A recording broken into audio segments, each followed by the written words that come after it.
आज का हमारा टॉपिक है, जैसा कि हमें पता है कि मैंने आपसे चर्चा की थी कि शीत युद्ध के समाप्ति के अंतिम चरणों में कुछ ऐसी परिस्थितियां बनी थी जिनके कारण साम्यवादी खेमे का विघटन हो गया था। यानी साम्यवादी खेमा जो था या साम्यवादी जो गुट है, गुट का विघटन हुआ। ठीक है, तो अगर हमें साम्यवादी गुट का बिखराव देखना है तो सबसे पहले हमें पता होना चाहिए कि साम्यवादी गुट बना क्यों, ऐसी क्या परिस्थितियां थी जिनके कारण साम्यवादी गुट का निर्माण होता है। तो साम्यवादी गुट की स्थापना को हमें ध्यान में रखने से के साथ साथ हमें ये भी ध्यान रखना होगा कि उसमें क्या कमियां रह गई थी या ऐसी क्या परिस्थितियां थी जिनकी वजह से वह इतने लंबे समय तक शासन या इतने लंबे समय तक कार्य करने के बाद समाप्त हो गया या उस गुट का विघटन हो गया। तो हमें इन बातों का ध्यान रखने के लिए पहले हमें इसके इतिहास पे जाना पड़ेगा। हमें देखना पड़ेगा कि किन किन परिस्थितियों में, किन किन आधारों पर या क्या परिस्थितियां रही जिनके कारण पहले तो साम्यवाद की उत्पत्ति होती है, साम्यवाद की उत्पत्ति हुई या साम्यवादी गुट का निर्माण हुआ।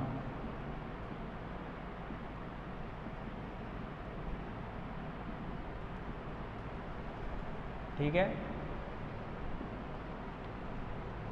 तो हम देखें कि जैसे ही प्रथम विश्व युद्ध के बाद से परिस्थितियां निर्मित हो रही, उससे पहले हम बात करते हैं कि 1917 की बोल्शेविक जो क्रांति हुई है उसने रूस में पहली बार साम्यवादी सरकार की स्थापना का मार्ग प्रशस्त किया। यानी 1917 में पहली बार रूस में बोल्शेविक क्रांति के बाद साम्यवादी सरकार स्थापित हो रही।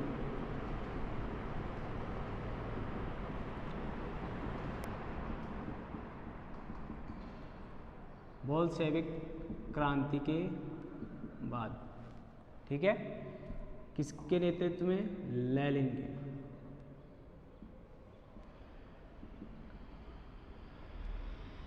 ठीक है, मतलब लेनिन का योगदान माना जाता है।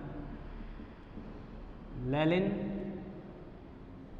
और स्थापित होने के बाद से लेकर हम देख सकते हैं कि फर्स्ट वर्ल्ड वॉर के बाद से लेकर और 1991 तक यदि कोई चुनौती दे सकता है तो वह एकमात्र साम्यवादी गुट है। किसको दे सकता है? अमेरिका को, और दिया भी उसने। यानी इतना महत्वपूर्ण रोल अदा किया इस साम्यवादी गुट ने कि एकमात्र चुनौतीकर्ता कौन है अमेरिका को? साम्यवादी गुट। तो हमें ध्यान होना चाहिए कि 1917 से लेकर 1945 तक का जो समय रहा उसमें इन दोनों राष्ट्रों के बीच किसी तरह का कोई विवाद नहीं है, बड़ा कोई विवाद नहीं है। इस दौरान अमेरिका ने भी अपनी आर्थिक स्थिति को मजबूत करने का काम किया और साम्यवादी गुट में ने भी या रूस ने भी अपनी आर्थिक स्थिति को मजबूत करने का काम किया। मैं आपको बता देता हूं कि इस गुट के या इनके निर्माण में सबसे ज़्यादा योगदान जो रहा, मैंने बताया जैसे लेनिन 1922 से 1924 के दौरान, ठीक है, उसके बाद आते स्टालिन 1924 से लेकर 1953 तक इन्होंने कार्यभार संभाला यूएसएसआर के मुखिया के तौर पर। और एक व्यक्ति और है जिसको हमें साम्यवाद के संदर्भ में पढ़ना होगा, वो है मिखाइल गोर्बाचोव।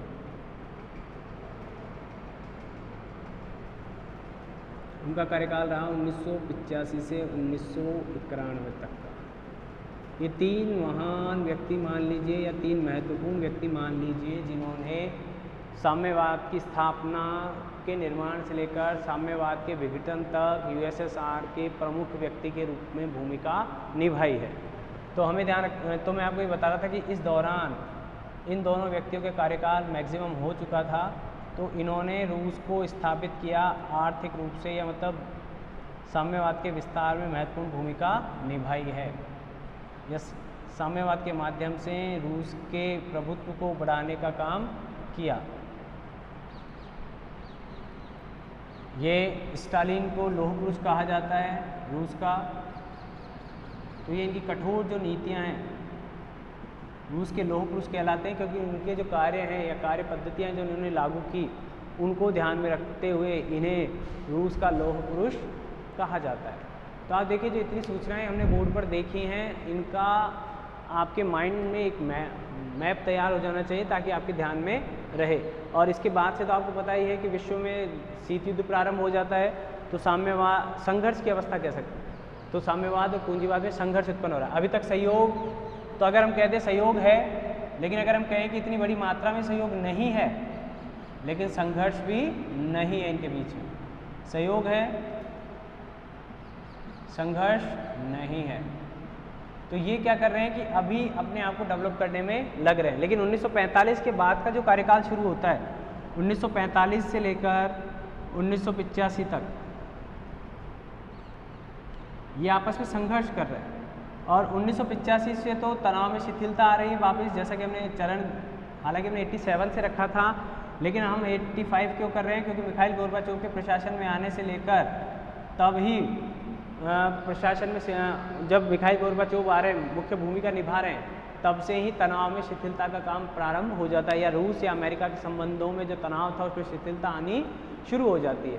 तो ये जो पूरा ध्यान रखने की आवश्यक जानकारी है, ये हम उसके पृष्ठभूमि की जो बात कर रहे हैं, उस पृष्ठभूमि का ध्यान रखते हुए मैंने बताया कि फर्स्ट वर्ल्ड वॉर के बाद ऐसी परिस्थितियां बनी कि यहाँ तक तो क्या हो रहा है, फर्स्ट वर्ल्ड वॉर के बाद सदस्य संख्या बढ़ रही है साम्यवादी गुट की, पूंजीवादी राष्ट्रों का कोई गुट वहाँ नहीं है। परिस्थिति बस किसी राष्ट्र के साथ संपर्क बन रहा है, टूट रहा है, वो एक अलग मैटर है, लेकिन कोई निश्चित गुट नहीं है। ऐसे 1945 के बाद जब सेकेंड वर्ल्ड वॉर हो रहा है, जब सेकेंड वर्ल्ड वॉर हुआ, तो सेकेंड वर्ल्ड वॉर के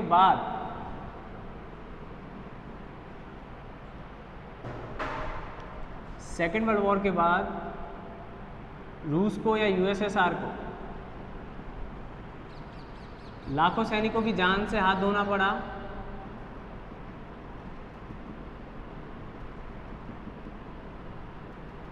ठीक है, करोड़ों लोग बेघर हो गए। लेकिन यानी ये कुछ हानियां हो रही हैं यूएसएसआर को द्वितीय विश्व युद्ध के दौरान, लेकिन आगे देखिए आप, फायदा कहाँ हो रहा है कि जो जर्मनी है पश्चिम डायरेक्शन में, पश्चिम दिशा में यूएसएसआर के, और जो जापान है, जो पूर्व में भी जापान रूस को हरा चुका था, ये दोनों शत्रु धराशायी हो चुके हैं सेकेंड वर्ल्ड वॉर में।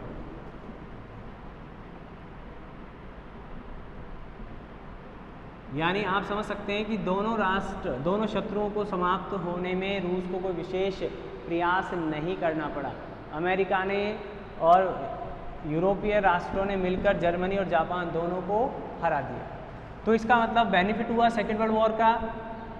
अब सेकेंड वर्ल्ड वॉर के बाद रूस को, और फर्स्ट वर्ल्ड वॉर के बाद रूस को फ़ायदा हो रहा है कि उसके विचारधारा के जो मानने वाले हैं या समर्थक हैं, उनकी संख्या में निरंतर वृद्धि हो रही है, वो बड़ी संख्या में बढ़ रहा है। यानी एक तरह से साम्यवादी विचारधारा का प्रचार प्रसार हो रहा है। अब जब आप एक पीक टाइम पर पहुंचते हैं, यानी प्रचार प्रसार बहुत ऊंचाई पर पहुंचता है, तो उसका संघर्ष दूसरों से या खुद अपनी विचारधारा से प्रारंभ हो जाता है। यही कारण रहा कि बाद में जाकर स्वयं यूएसएसआर ने ही अपनी साम्यवादी नीतियों को समाप्त करने का प्रयास किया, या अंत में रूस की नीतियों को या यूएसएसआर की नीतियों में ही ऐसा परिवर्तन आया कि अंत में शीत युद्ध का समापन साम्यवाद के समापन के साथ हुआ।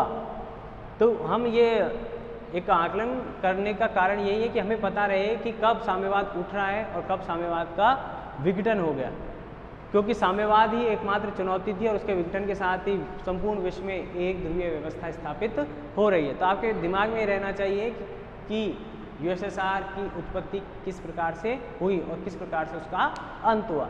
अब हम देखें इसके जो चरण रहेंगे। अगर हम साम्यवाद के स्थापना के चरणों की बात करेंगे, जो स्टेज हैं, तो उन चरणों की बात करेंगे तो सबसे पहली बात हमारे यहाँ आती है कि द्वितीय विश्व युद्ध के बाद जो पहली बात तो ये हुई कि EES, या मैं बात करता हूँ कि 3 तरह से कार्य किए गए। सैनिक गठबंधन बनाए गए, सैनिक गठबंधन का निर्माण हुआ यूएसएसआर के द्वारा, आर्थिक गठबंधन का निर्माण हुआ, और एक सूचना केंद्र का निर्माण हुआ, यानी वो सूचना केंद्र भी समन्वय का काम। ये तीनों काम हो रहे हैं यूएसएसआर के विकास के लिए, यानी इनके माध्यम से यूएसएसआर ने अपनी शक्ति या अपने प्रभाव को बढ़ाने का काम किया। तो इनमें पहला तो काम था वार्सा पैक्ट। तो प्रश्न अब जो मैं लिख रहा हूँ उसके अनुसार आता है। एक था ईस्ट, इसी को कहते हैं east European security, east European security यानी EES। 1955 में इसकी स्थापना हो रही है। यानी सैनिक दृष्टिकोण से ये संगठन बनाया गया जिसने साम्यवाद के विस्तार को बढ़ावा दिया। अभी हम बात करेंगे कि कहाँ कहाँ कैसे कैसे यहाँ पर साम्यवादी सैनिकों की स्थापना हुई, और फिर उन जो सैनिक पूर्वी राष्ट्रों में शामिल हैं या पूर्वी यूरोप में जो संगठन शामिल हैं, राष्ट्र शामिल हैं, या जिन्हें हम पूर्वी राष्ट्र कहते हैं, उन पूर्वी राष्ट्रों ने मिलकर एक संगठन, पहले तो वहाँ पर कब कैसे कैसे साम्यवाद की स्थापना हुई ये देखेंगे, और उसके बाद देखेंगे कि इन्होंने कब कौन सा संगठन किस प्रतिक्रिया के फलस्वरूप बनाया। इसी तरह जो दूसरा इन्होंने बनाया उसे कहते हैं, इसको ये भी लिख लें हिंदी में, पूर्वी यूरोप सुरक्षा संगठन। ठीक है। इसके बाद इन्होंने बनाया पारस्परिक आर्थिक सहायता परिषद। ठीक है। इसको नाम दिया इन्होंने CMEA।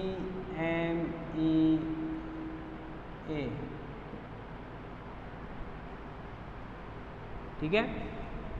Council for mutual assistance,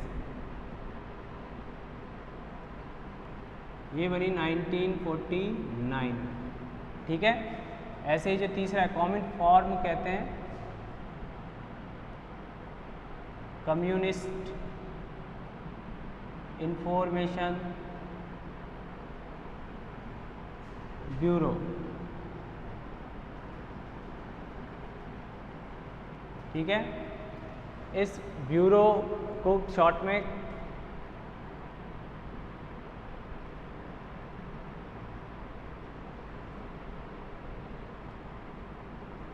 communist information bureau भी, कॉमन फॉर्म भी कहा जाता है। ठीक है। कॉमन फॉर्म लिख दूं मैं,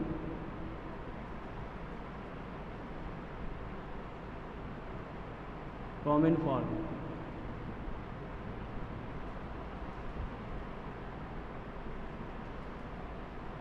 ये तीन संगठन हैं जिनके विकास को हम साम्यवादी गुट के विकास के साथ जोड़ सकते हैं। सबसे पहले, फिर उसके बाद, फिर उसके मतलब सैनिक गठबंधन जो हो रहे हैं वो स्थापना नहीं हो रही है यहाँ पर। इन जिन राष्ट्रों ने पूर्वी यूरोप संगठन बनाया या सुरक्षा संगठन बनाया है, उन राष्ट्रों में इस संगठन की स्थापना से पहले ही, यानी इस संगठन की स्थापना से पहले ही साम्यवाद की स्थापना हो चुकी है। हम यहाँ पर साम्यवाद की स्थापना नहीं कर रहे इस समय, ये तो जो स्थापना हो चुकी है उन्होंने एक ग्रुप बनाया। तो अब हम देखेंगे एक एक करके। तो उसके साथ हम देखते हैं कि पूर्वी यूरोप शब्द आया तो हम सबसे पहले देखें पूर्वी यूरोप में शामिल कौन कौन से राष्ट्र हैं।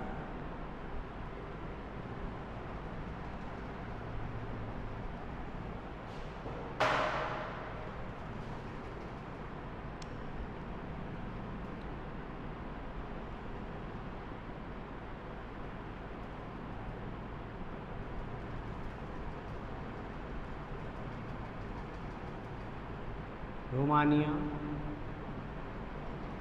पोलैंड, बुल्गारिया,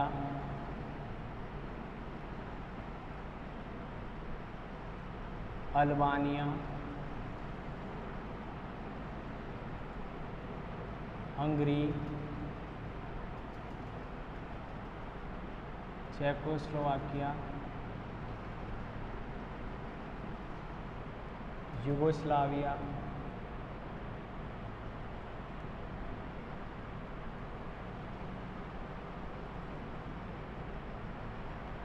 ये राष्ट्र मुख्यतः शामिल हैं। और इन राष्ट्रों में जब स्थापना हो रही है साम्यवाद की, तो वहाँ साम्यवाद को बढ़ावा मिल रहा है। अगर हम देखें अलग अलग टाइम पर, अलग अलग टाइम से मतलब द्वितीय विश्व युद्ध के बाद ये संख्या बढ़ रही है इन राष्ट्रों में शामिल होने वाले राष्ट्रों की। तो हम बात करते हैं रोमानिया और पोलैंड में 1945 में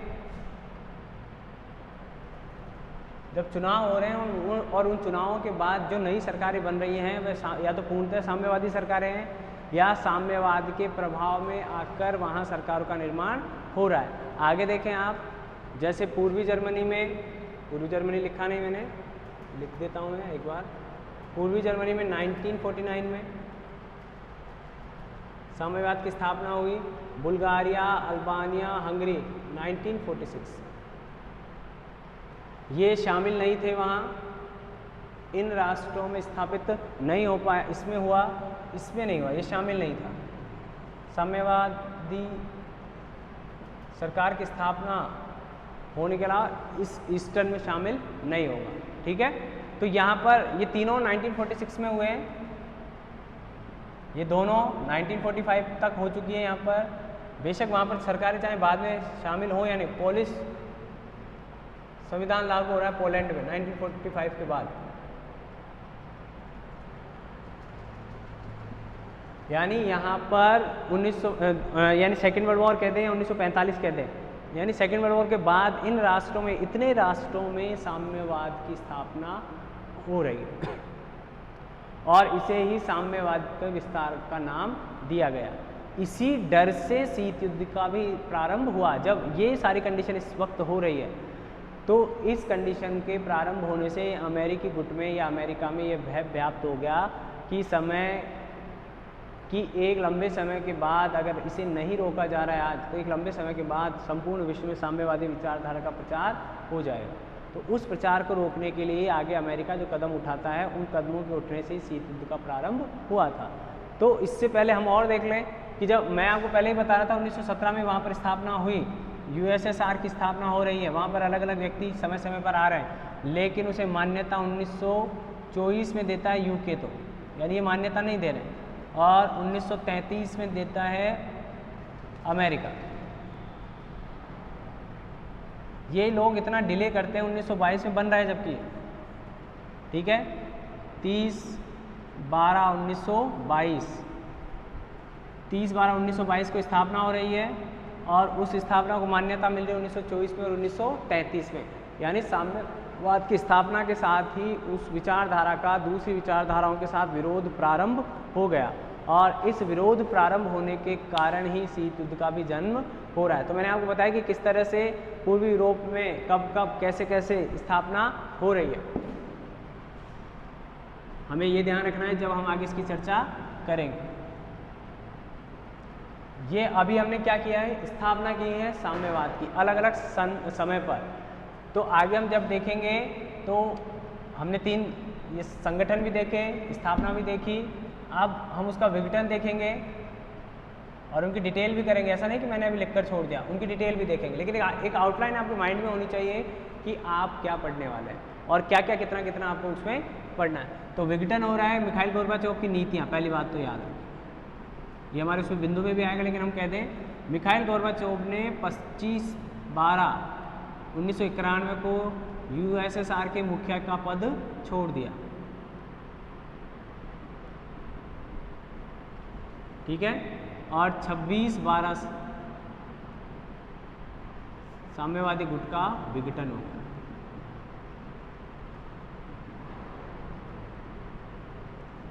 ठीक है, और जुलाई 1991 को वारसा खत्म हो गया।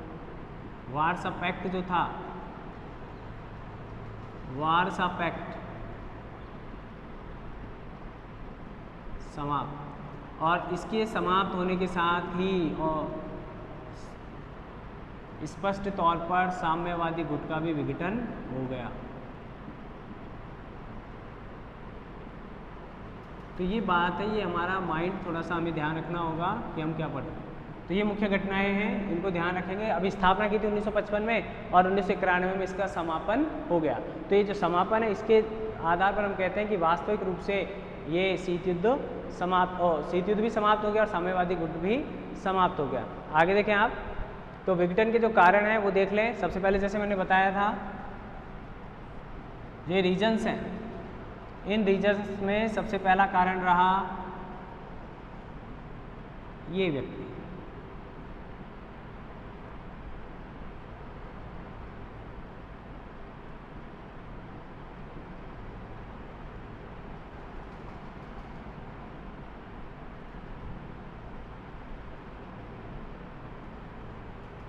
ठीक है।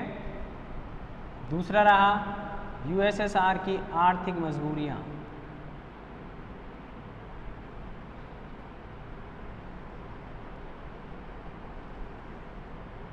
यूएसएसआर की आर्थिक मजबूरी। तीसरा कारण रहा कि साम्यवादी राष्ट्रों में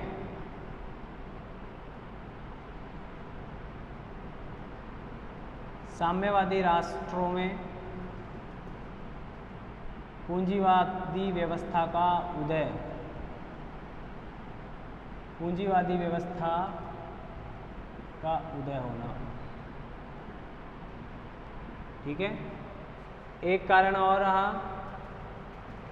जिसमें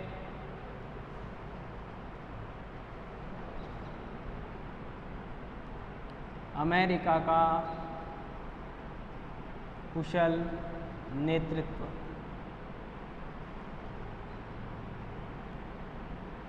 ठीक है। एक कारण और रहा शीत युद्ध में शिथिलता,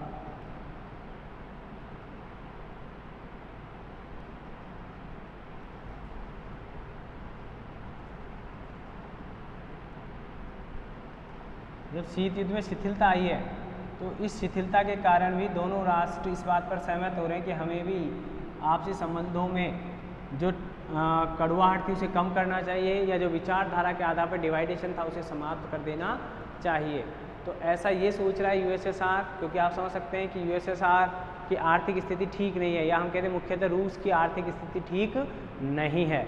तो ऐसी स्थिति में ज़्यादा लंबे समय तक किसी भी विचारधारा को चलाए रखना पॉसिबल नहीं था। तो इस कारण उस एक विचारधारा ने दूसरी विचारधारा के प्रभाव में आकर अपनी विचारधारा का परित्याग कर दिया। ऐसा नहीं कोई डिक्लेरेशन किया कि हाँ मैं छोड़ रहा हूँ, ऐसा वो बात नहीं कह रहे, लेकिन उन्होंने अपनी जो आर्थिक परिस्थिति कहते हैं या जो विचारधारा थी साम्यवाद की, उसमें इस प्रकार से परिवर्तन किए कि वह विचारधारा अब पूर्णतः साम्यवादी विचारधारा के रूप में परिलक्षित नहीं होती है। तो इन सब चीज़ों को ध्यान में रखते हुए हम देखेंगे। और अभी हम वर्तमान की बात कर लें तो एक बार फिर जैसे मैंने आपको 3 राष्ट्रपति भी लिखवाए थे, तो ये सारे कारण थे, इनको पढ़ेंगे और थोड़ा वर्तमान में महत्व को भी देखेंगे कि अभी क्या हो सकता है जिसके आधार पर या इसका क्या इफेक्ट पड़ रहा है।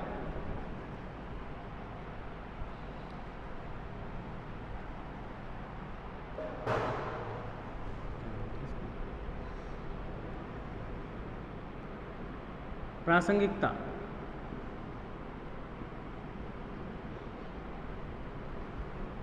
यानी 1991 के बाद का जो रूस है, ये हमने बात भी की है कि जब यूएसएसआर का विघटन हुआ तो उसकी जो स्थायी सीट थी वो रूस को दे दी गई है।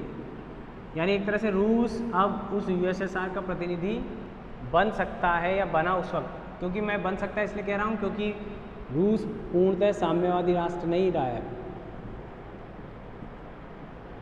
यानी वो जो यूएसएसआर का प्रतिनिधि है लेकिन वो खुद साम्यवादी नहीं है।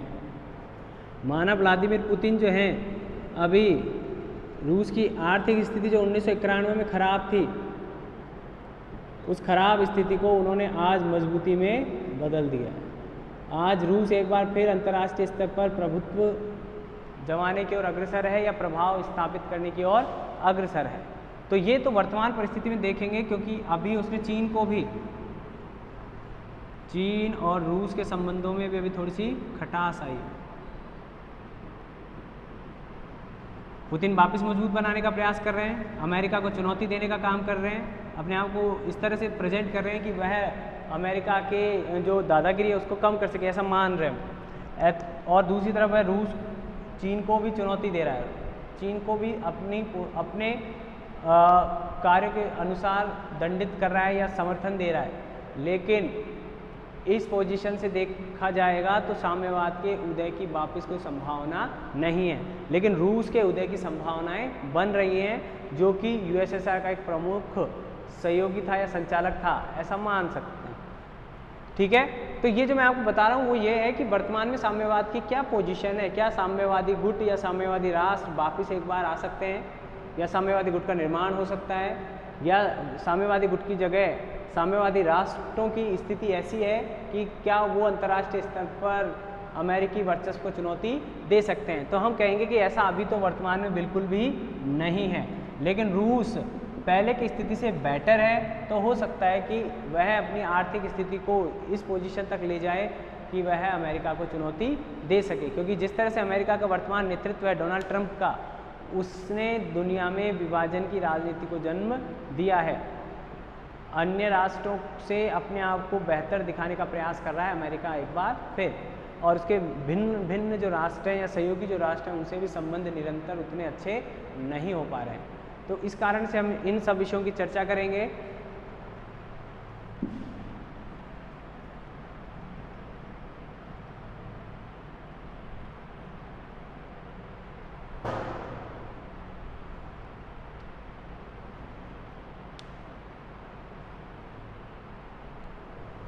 उनकी चर्चा करने से पहले हम एक बार देखें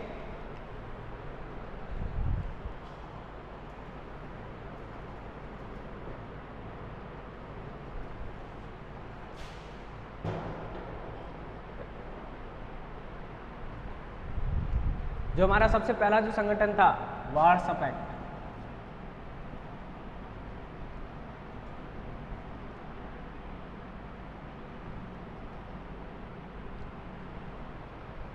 या इसको पूर्वी यूरोप संघ भी कहते हैं।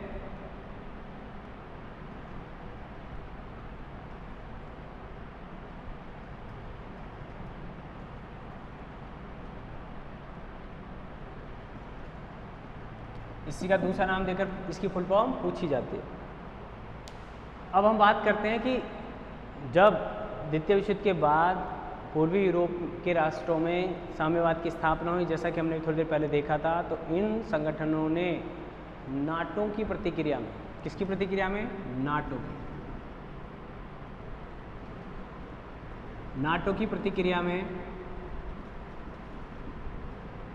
एक सैनिक संगठन बनाने का निश्चय किया, या सैनिक सहायता या सैनिक ग्रुप बनाने का निश्चय किया, जो कि मई 1955 में जाकर पूरा हुआ। यानी हम कह सकते हैं कि नाटो की प्रतिक्रिया के फलस्वरूप वार्सा पैक्ट का जन्म हुआ, जबकि नाटो के अलावा सीटो और सेंटो जैसे सैनिक गठबंधन की स्थापना भी हो चुकी थी, और यह पूर्वी राष्ट्रों में या पूर्वी यूरोप की जो राष्ट्रों के अलावा जो अन्य राष्ट्र हैं उनमें भी नाटो के भय को कम करने के लिए साम्यवादी राष्ट्रों ने मिलकर एक सैनिक संगठन का निर्माण किया, और इस सैनिक संगठन को वार्सा पैक्ट के नाम से जाना गया। अभी जैसे मैंने आपको बताया था, जो राष्ट्र हमने अभी वहाँ पढ़े थे वो इसके सदस्य थे। चीन प्रेक्षक राष्ट्रों के रूप में शामिल था, चीन को प्रेक्षक राष्ट्र के रूप में शामिल किया गया था। यूगोस्लाविया यहाँ शामिल नहीं था,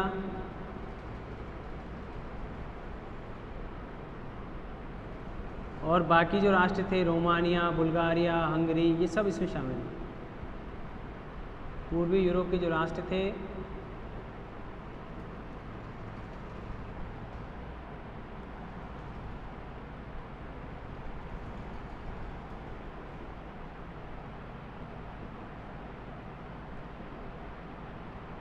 ये सभी राष्ट्र इस संगठन में शामिल थे, और इन्होंने मिलकर एक सैनिक संगठन बनाया। आप देखिए कि जो चीन है वह अप्रत्यक्ष रूप से इस संगठन में शामिल है, या ऑब्जर्वेशन के लिए इसमें शामिल हो रहा है। वो देख रहा है कि ये किसी प्रकार से हमारे लिए उपयोगी है या नहीं। आगे देखिए इन्होंने क्या चर्चा की फिर। अब इसमें और इसमें क्या डिफरेंस है वो देखें आप। नाटो का केंद्र बिंदु कोई देश नहीं था, वहाँ सभी सदस्य समानतापूर्वक व्यवहार करते थे या समानता का दर्जा प्राप्त था। एक राष्ट्र पर आक्रमण सभी राष्ट्रों पर आक्रमण माना जाता था। ठीक है, लेकिन वार्सा जो संगठन बना, वार्सा पैक्ट जो बना, उस वार्सा पैक्ट की दिक्कत क्या थी कि इसमें समानता की बात नहीं थी। रूस को मॉनिटर का दर्जा प्राप्त था या रूस का प्रभावी नेतृत्व रहता था। राष्ट्र हालांकि एक पर आक्रमण सभी पर आक्रमण माना जाएगा।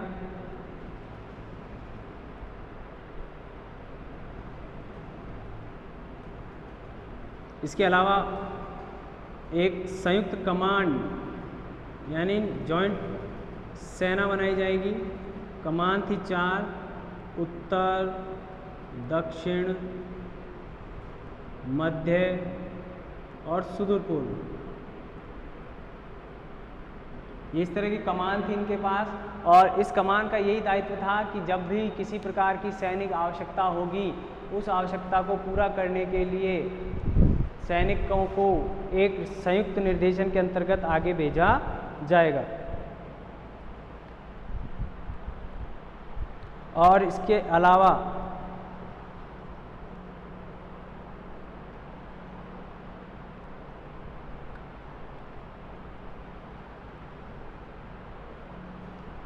हमने देखा कि अल्बानिया ने इस परिषद से इस्तीफा भी देने का काम किया था। जैसे मैंने भी आपको बताया था, अल्बानिया ऐसा राष्ट्र था जिसने वार्सा की सदस्यता से इस्तीफा दे दिया था।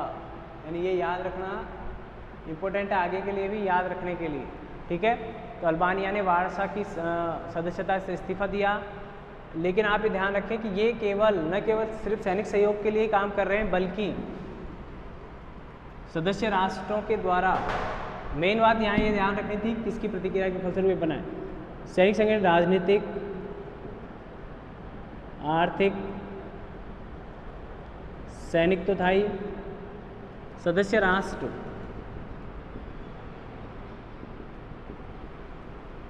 आर्थिक, राजनीतिक, आर्थिक, सैनिक, तकनीकी आदि क्षेत्रों में सहयोग करने के लिए एक संधि तैयार कर रहे थे। यानी सैनिक संगठन के अलावा भी ये जो बाकी के जो 3 क्षेत्र हैं, इनमें भी सहयोग को बढ़ावा देने का काम किया गया था। अब आप देख सकते हैं कि मुख्य आवश्यकता है सैनिक आवश्यकता, क्योंकि नाटो जिस तरह का सैनिक संगठन है, उसके प्रतिक्रिया में, उसके विरोध में, उसके जैसा ही मजबूत संगठन बनाने का काम वार्सा पैक्ट के द्वारा किया गया है। और ये जो था, बस इसकी कमी इतनी है कि अमेरिका यूरोप से बाहर है। नाटो का जो अमेरिका मेन सदस्य है, कनाडा है, ये अमेरिका यूरोप से बाहर है।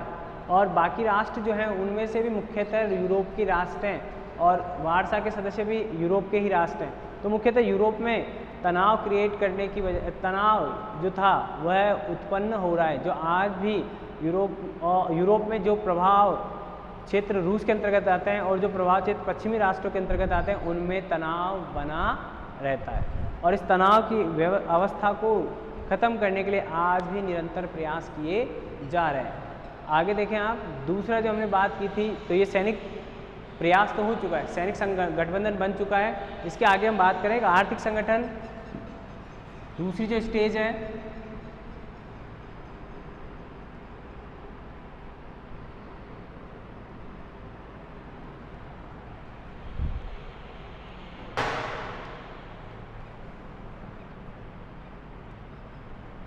आर्थिक सहयोग परिषद, परस्पर आर्थिक सहयोग परिषद।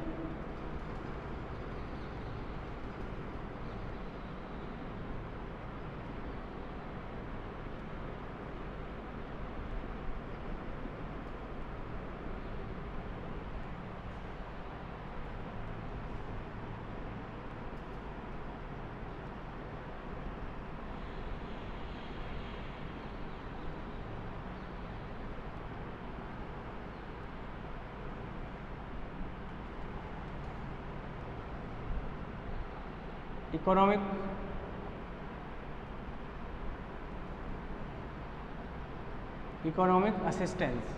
ठीक है, तो इस परिषद का निर्माण किया गया था आर्थिक सहयोग को बढ़ावा देने के लिए, और देने सहयोग वही राष्ट्र हैं मुख्यतः जो राष्ट्र पूर्वी यूरोप में या वार्सा पैक्ट के अंतर्गत आते हैं।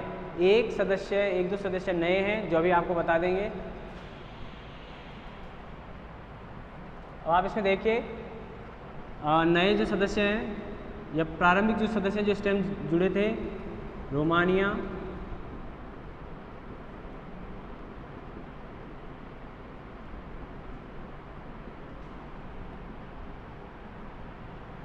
बुल्गारिया, हंगरी और यूएसएसआर,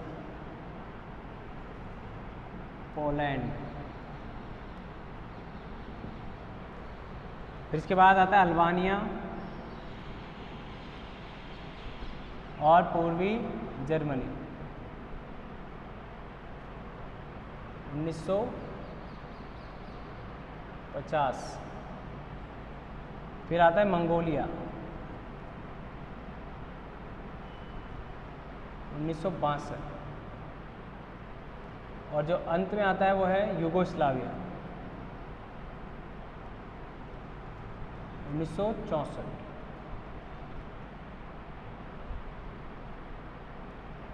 यानी अलग अलग समय पर अलग अलग राष्ट्र इसमें शामिल हो रहे हैं। अब इसका मेन उद्देश्य जो है वह मेन उद्देश्य इन संगठनों को आर्थिक या इसमें शामिल राष्ट्रों को आर्थिक रूप से मजबूत करना या उनकी आर्थिक निर्भरता दूसरे राष्ट्रों पर जो है उसे समाप्त करने का रहा, ताकि आर्थिक स्थिति मजबूत होगी तो हम अपने डिसीजंस लेने के स्वतंत्र होंगे, निष्पक्ष तौर पर अपने इस संगठन के हित में हम डिसीजंस ले पाएंगे। इसके अलावा भी हमें पोलैंड और फ्रांस और इटली ये भी इसमें शामिल रहे थे। आगे देखते हैं हम। तो जो मेन जो उद्देश्य है इसका आर्थिक एकीकरण करना, आर्थिक एकीकरण, आर्थिक आत्मनिर्भरता,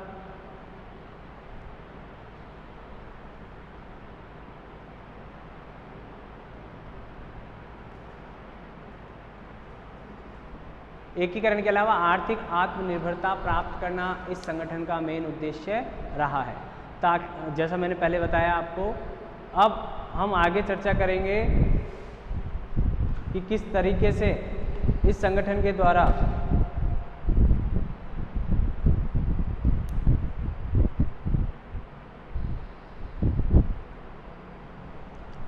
अपनी आर्थिक आवश्यकताओं को पूरा करने के लिए उत्पादन को बढ़ाए।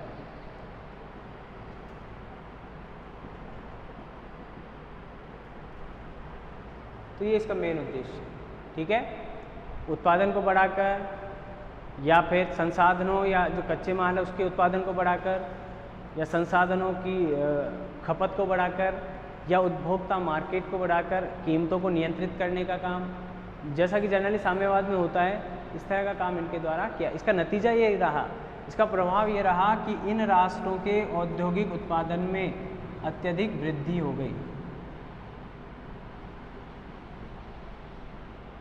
इसी का परिणाम था कि जो रूस है या जो यूएसएसआर है वह लंबे समय तक कैपिटलिस्ट यानी पूंजीवादी राष्ट्रों को चुनौती दे सका और साम्यवादी विचारधारा को पूंजीवादी विचारधारा से संरक्षित करने में कामयाब रहा। ऐसा इनकी या इन राष्ट्रों के आर्थिक एकीकरण के आधार पर ही संभव हो सका था। ठीक है, आगे हम देखते हैं हमारा जो तीसरा है कम्युनिस्ट इंफॉर्मेशन ब्यूरो, उस ब्यूरो के द्वारा क्या क्या काम किए गए। उस ब्यूरो के आधार पर हम देखेंगे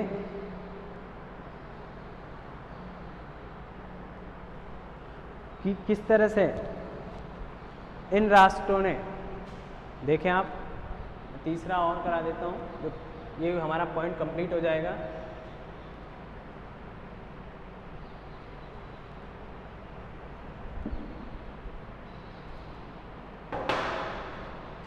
तीसरा है हमारा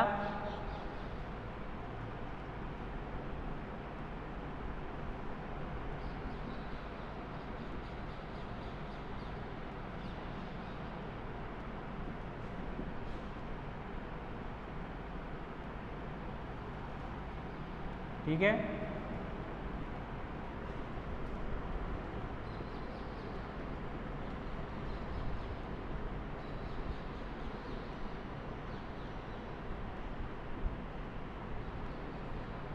उन्नीस में काम करना चालू कर दिया था इस संगठन ने। कुछ लोग 47 से भी मानते हैं इसका, लेकिन काम करने की बात करें। आगे देखें आप,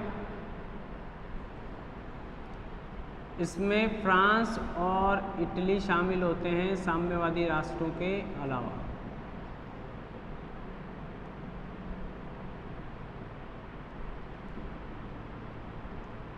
जिनमें कि यूएसएसआर है, बुल्गारिया, पोलैंड, हंगरी आदि जो भी हैं, जितने लिखवा रखे हैं, ठीक है। हंगरी क्या कहाँ हुआ? बेलग्रेड में।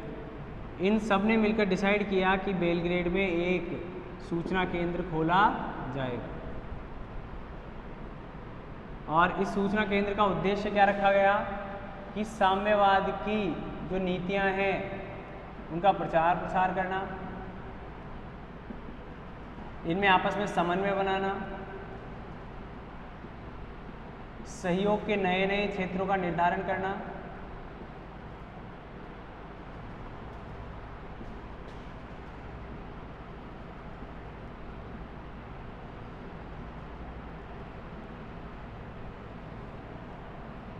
साम्यवादी नीति का प्रचार प्रसार करना, सदस्य राष्ट्रों के मध्य एकता स्थापित करने के प्रयास करना। इस तरह के छोटे छोटे प्रयास थे। यानी कुल मिलाकर ये जो मजबूती देने का काम कर रहे थे, और मजबूती किस तरह से देनी थी, ये इसका उद्देश्य था। ठीक है। आपके पिछले एग्जामों से पहले पूछा गया है कि इस कम्युनिस्ट इंफॉर्मेशन ब्यूरो की फुल फॉर्म बताइए। ठीक है, इसकी फुल फॉर्म पूछी गई है कॉमिनफॉर्म की। ठीक है, तो आप याद रखें, इस तरह के प्रश्न आते हैं, क्या कारण थे, कैसे डेवलपमेंट हुआ। अब जो हमारा ये तो हमने अब तक का वो पूछा है। हमारे जो अगला बिंदु है वो जो हेडिंग दी गई थी वो पूछा गया था विघटन। तो हम विघटन को आगे तैयार करेंगे। अगले वीडियो में हम देखते हैं कि विघटन कहाँ से शुरू हुआ, कहाँ से हुआ, मतलब उसके क्या कारण थे, क्या परिस्थितियाँ रही और उसका क्या प्रभाव पड़ रहा है। ठीक है, मिलते हैं अगले वीडियो में। तब तक आप इसको पढ़िए और अच्छा तैयार कीजिए। ठीक है, बेस्ट ऑफ लक।